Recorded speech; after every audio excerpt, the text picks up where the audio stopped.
This is Tang Juan.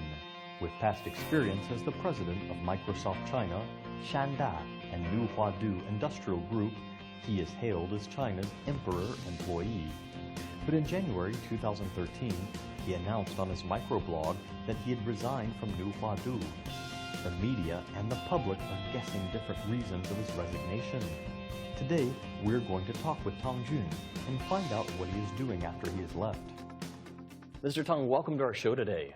My pleasure. I noticed something very different about you than our other guests on the show, and that is when I looked out of the window today, I saw you stepped off of a shuttle bus, not a luxury car. Why is that? It's not a shuttle bus. It's a company minibus. Okay. Because I think, I don't have to use my own car. I do have my own car, but I think it's more convenient for me just take a bus here, It's not. But is this the bus that goes back and forth and takes the employees from sometimes, home? Yes. Okay. So I think it's comfortable. I don't, the car is transportation, just a transportation tool. Yeah. So it's nothing to do with you need to show off your status or something like that. I don't need to, and I don't have kind of interest to do that. So as long as it's convenient to me, it's good. Well, that's fascinating to me, and I think it's going to be fascinating to our audience, too, because we see you on the screen, we see you in the books and in the stories and in the media, of course, too. So today's interview is going to be a little bit different. I'm going to read some facts, I'm going to read some statistics, and I'm even going to read some of your own quotes. And I want you to give me your feedback on that, okay? Yes. Let's begin. On January 28, 2013, Tang Juan announced that he had resigned from Xinhua Do. Did he do so because of his former credential scandal? Or the failure of acquiring Yunnan Buyout stocks? Or is it because he hasn't fulfilled his commitment that he made when he joined the company? On January 28, 2013, you announced on your Weibo that you had resigned from Xinhua Do, and the public and the media are guessing why you left. Can you tell us exactly why you left the company? The last 5 years at Xinhua Do, I think I have done something good for the Xinhua Do. Some may have up and downs, as I said, may not be perfect. But to me, I think I already see the glass ceiling for me as the CEO of the Xinhua Do. So I said, I can continue to be the CEO of the Xinhua for the next 5 years. I'm sure Chen Fasu will be more than happy to have me as the CEO. But I said, to me, there's no challenge anymore. And secondly, I'm not going to hide anything. Secondly, there was a case called the Yunnan Buyout case. Yes. Okay, that's quite famous, like yes. a dispute. Okay. Right. Yunnan Buyout Group is one of the biggest Chinese pharmaceutical enterprises in Yunnan province, and Yunnan Buyout is honored as trauma panacea, with a history of over 100 years since it was successfully formulated by Mr. Chu Huanzhang in 1902. In 2009, Qin Fashu, chairman of Xinhua Industrial Group, spent 2.2 billion yuan to purchase a 12% stake in the Yunnan Buyout Group from its parent company, the Yunnan Hongta Group. However, after paying but failing to receive his shares for over 2 years, Qin has chosen to sue. On January 17, 2012, China Tobacco, the parent company of Hongta, stated that the application from Hongta Group was rejected on the grounds that it would result in the loss of state-owned assets. And on December 28, 2012, the Yunnan People's High Court ruled that the agreement is valid, but Hongta has fulfilled its obligations according to the agreement, so Qin failed to get compensation as well as the shares in this appeal. I was a part of the negotiator, and I was involved with the whole process. And I knew it was not an easy negotiation process. And we dealing with the state-owned company. So they are having a much bigger bargaining power. Basically, we have no bargaining power. But I understand you were very confident about that deal going into it. Exactly. I was confident. I thought they definitely will. Because we signed it, through, right. They were executed, but they didn't do it, and we tried to sue them. Before we started to think about suing them, I knew the result. It's not going to win. For example, you are the parents, okay? I say, your kid is not doing good, and you definitely say, don't worry, I take care of my kids. It's nothing to do with you. It's more like that. So before we started thinking about suing that, I knew the result definitely is negative, but we still tried, but we failed. I knew it's not going to work. But as a CEO, I said, I tried everything possible, and this suit will continue. Okay, they probably will continue to sue. I can do nothing. Then if I knew I couldn't do anything in the future, then why don't we just decide to give up? So this might be one of the reasons you left then? Not the main reason, but one of the reasons One of the factors. One of the factors, okay, because I knew I cannot do something better for the company. Xinhua Do is a commercial real estate company whose main businesses cover department stores and supermarkets, and it also provides investing, managing, and consulting services for multi-industries. On April 5, 2008, Tang Juan was hired by Xinhua Do Group with its initial share valued 1 billion yuan. When Tang Juan joined Xinhua Do, he committed to the company as well as to the public that he would make 3 to 5 companies listed within 5 years. However, till the day when he left, he had only accomplished one of them. Is the failure of fulfilling his commitment the reason that he resigned? Actually, in the early days, I did commit to Xinhua Do, surely to the media said that I will make 3 to 5 listed company for Xinhua Do. And after I joined Xinhua Do, I realized, Xinhua Do has the capability to make 3 to 5. But we realized, the management team there may not be very capable to manage different companies. So in the second year, Chen Fa-Su and I had a long talk, and we said, let's change our strategy. Okay, so the strategy changed early on. Why not change the management team? No, there's no way to change the management team. Okay? Sure there is, fire and hire. No, that's Chinese tradition, because this management has been following him for like 15 years. Secondly, it's not so easy to start a new business, so we have to acquire companies. So we changed the strategy after we had a long talk, and we decided we don't want to be the controlling shareholder. We want to be the second largest shareholder of a listed company. So look at it. We own one listed company. We are the second largest shareholder of Zijin Kuangye, and also the Qingdao Pijiu, and also Yunnan Buyout, and also another company we were targeting on, actually. Right. From that perspective, we have You four. have built up 4 larger areas. So already 4 listed company, and we are just second largest shareholder. That's why we changed the strategy. Otherwise, we would use this money to acquire a company and make it IPO, acquire. So the strategy change is not something I couldn't do. So it wasn't a failure, so to speak. No. Chen Fa-Su never mentioned to me it's failure, because we agreed. Actually, his idea said, let's do this, because he's more like in Chinese way called a shangren. Okay, it's business. Businessman, right. He's businessman. Yeah. He said, I don't care how many companies I own. I only care how much I earn. So the best way to earn money is just invest the best company in the sector, and then we can earn more money. For example, Yunnan Buyout, Zijin Kuangye, Qingdao Pijiu. Actually, it's earn much more money than we acquire company make an IPO. You agree with that? So why we not do that? So I said, sure. Actually, my philosophy, I'm a little bit different from his philosophy. My philosophy is more like I want own company instead of just making money. I understand, because if you went to the Xinhua Do and you can't make the management changes, then you're not actually an acting CEO. That's why. You are, but that's why for Gaotime, I do strategies. I always either start from 0 or acquire majority of shareholder. I want to control the company. Right. I'm not just trying to make money. If just making money, I just put it into the stock market or do something. So what did you bring to Xinhua Do at the time?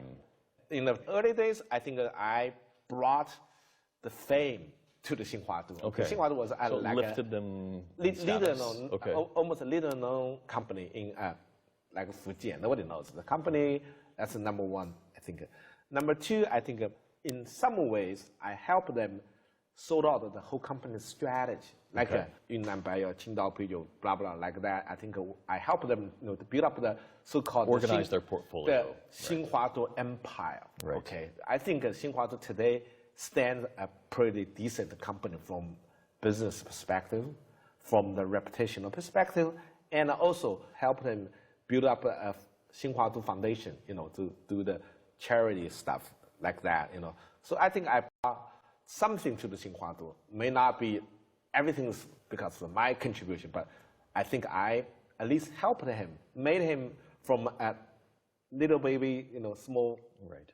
company to a countrywide known Brand. Yes, brand. large empire, as you said, Yeah. with many different Exactly. pieces around. Exactly. Galtime was founded in 1994, headquartered in Shanghai. As integrated service solutions providers for both financial institutions and enterprise in China, now it has 5 branches and 17 operating offices. In 2008, at the command of Tang Juan, Xinhua Do acquired Gaotime, and Tang became its chairman ever since.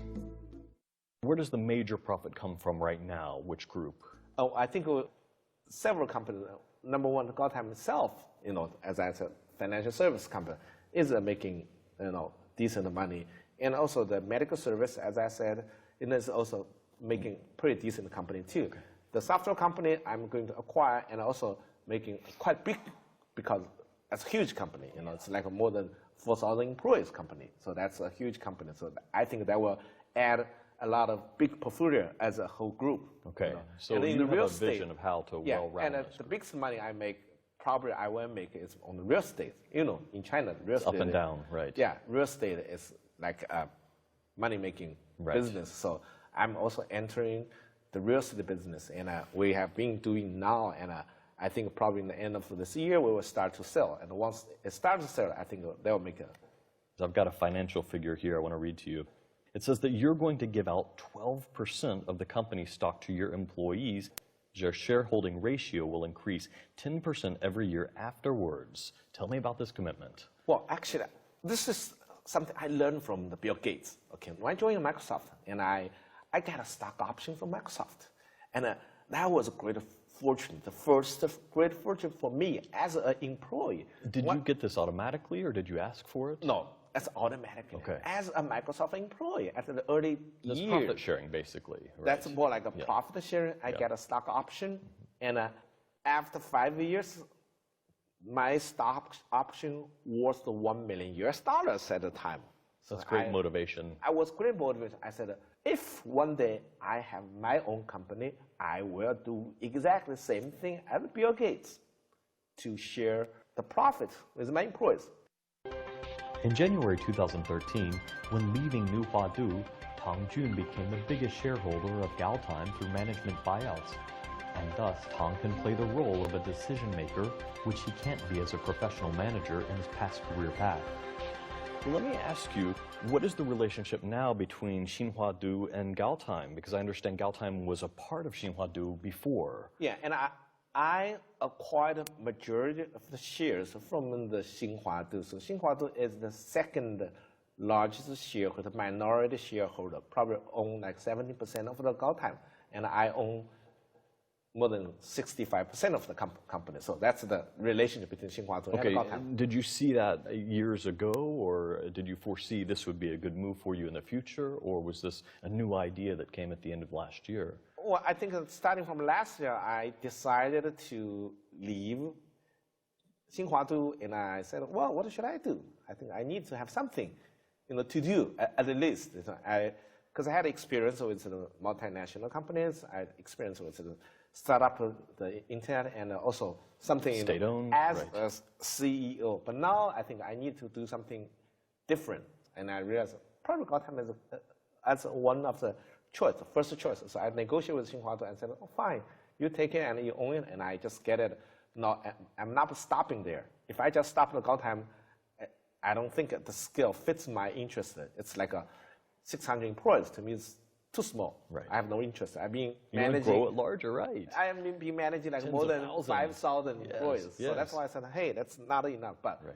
I can use it as a platform. So that's why we're going to acquire more and more companies. And in the end, we definitely will become a bigger group. Okay, let me read from your Weibo, and this is about Gaotime, and I'm going to ask you about this. Tough question. Gaotime is still a small company with a business model bottleneck, and it also may be affected by its state-owned background. The future of Gaotime must be very difficult. Tell me about the bottleneck. What is it? Bottleneck is because the stock market is doing well. Because we, as a Gaotime, are serving the stock security companies. They are not doing good. As long as the stock market is not doing good, The reason, we have a lot of reasons because the stock market didn't do good. So I have no way to solve the stock market issues. If stock market doesn't do good, security company may not be doing good. Now we are serving more like service company, then we cannot do good either. So that's our bottleneck. So from January till now, tell me about the difficulties. When I wrote this Weibo, actually it's the day I took over the Gaotime. Wow, so it's the first day of difficulty. And I found out, wow, ahead of me, there are too many difficulties there, as you mentioned. But I said, fine, I know it's difficult. It's good to know you have difficulties. It's better than you're too optimistic and you say, this is a great company and I can manage it. No, this is the difficulty I have, but I will overcome it. That's one, okay? Secondly, I'm not going to limit my business career into just the Gaotime. So the Gaotime is now just one of my subsidiary. As I said, I have a Gaotime group. I put a name to Gaotime group. This company is just one part of my... So the bottlenecking will be solved by having different groups that can now do is no bottleneck. This company still has the bottleneck, I tell you. Bottleneck still exists. I know my capability. I don't have a great capability, so I have no way to make this bottleneck to be... Snap, open. Open, right, yeah. Become like 10 times bigger. No, I don't have this. But I have different ways. I keep this one, but I expand different ways. So that's where I think foreigners can learn from Chinese, the idea of the water around the rock. Right, yes. Yeah. I don't let the flow come on, but in different sectors and in different areas. Have to stick with the Gaotime because I know it has bottleneck. This company has bottleneck, but Yunnan has no bottleneck. Right. Well, I've also read in a report that says you're going to make Galtime IPO in 3 years.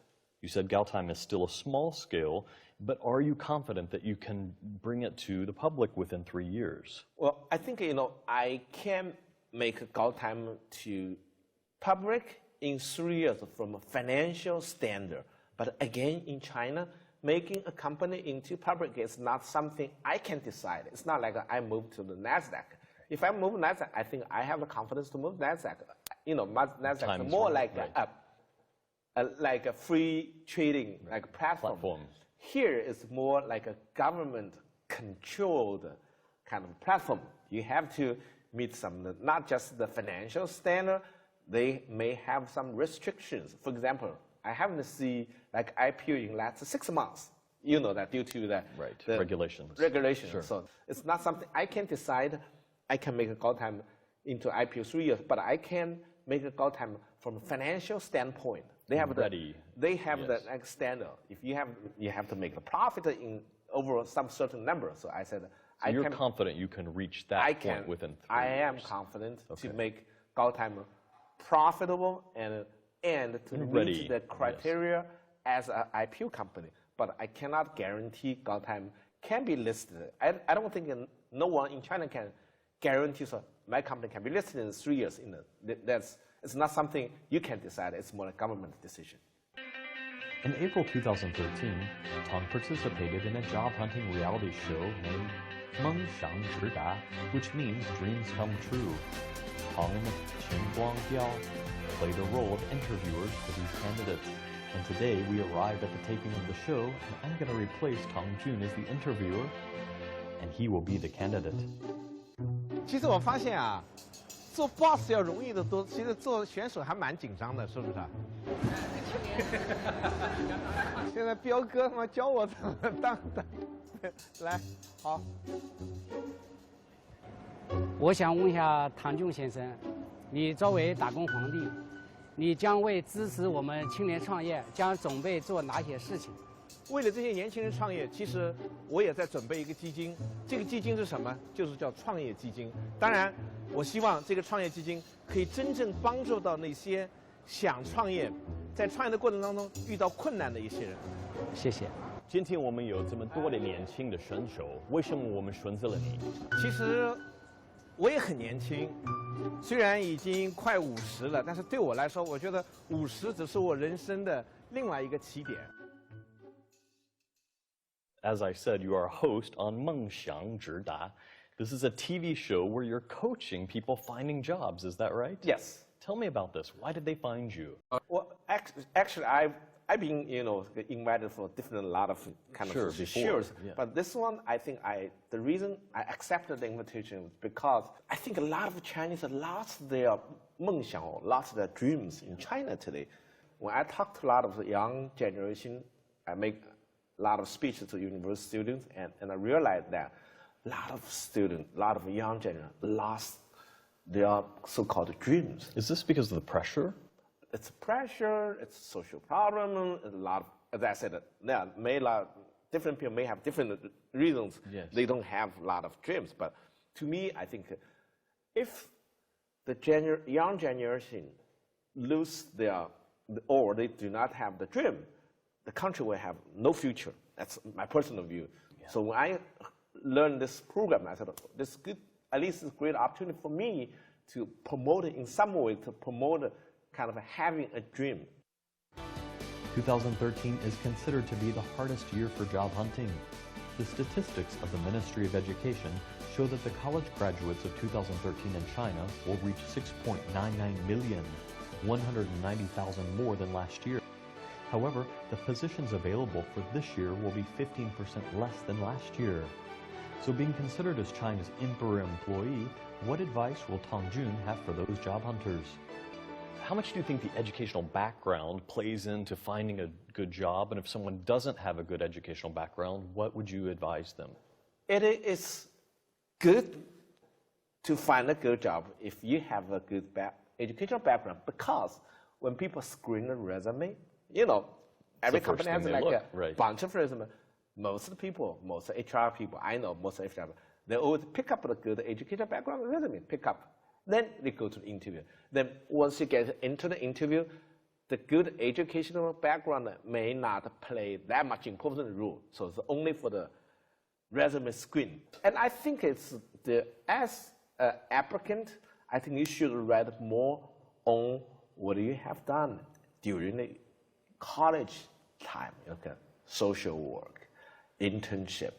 That kind of things really can help you. That will rise to the top. Okay. Yeah, that's very important, because we like to find employees who have, not just myself, most of the company want to find someone hired than can get into the job, not right away, but quickly get into the way. If you get nothing kind of experience, even you never done kind of a social activity or even be part of the school club or something like that, you're just a student, and then I don't think your value will be a little bit devalued. Yeah.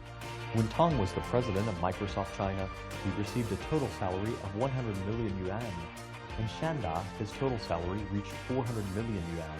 And when he joined Xinhua Do, he surprised the world with a salary of 1 billion yuan. Salary negotiation is also a very important part in job hunting. What is Tang Juan's personal advice about salary negotiation?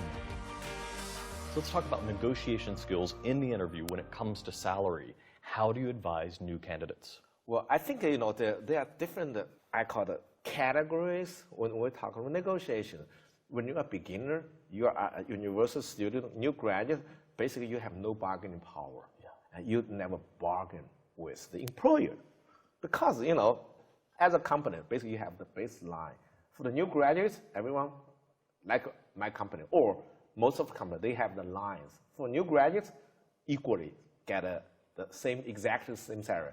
If you are arguing for the increase of the salary or bargaining, basically you get a better impression. Sure, and even they offer you, but once you get into the company, we will remember you. Yeah. The beginner, you don't need to. They have no way. Even you negotiate it, you get nothing but get a better impression. Right. So right. So it's the first stage. Don't do that. Don't do that. Second, when you reach to the certain level of the called management, I think this is something you should negotiate, because you have the bargaining power.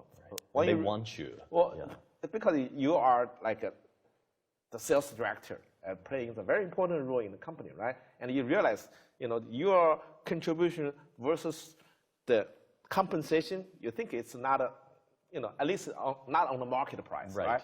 And the people like you, you can easily find another job, Right. And as a CEO, I realize if I lose you, lose money, right? I lose a lot of money, and also I can see you can easily find a job in the company. So I think in that case, if hopefully, you don't need to negotiate, and the CEO will raise your salary. That's one thing. Well, don't expect that, will happen, okay? Well, sometimes it will happen, but on that case, I think as the mid-management, and I think you should negotiate.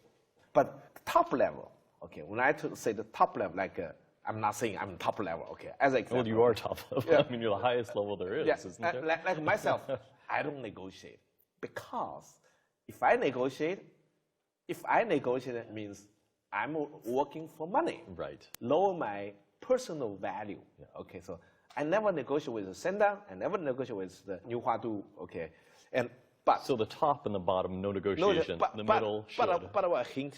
I will give you the hint. Okay, I come here not for the money.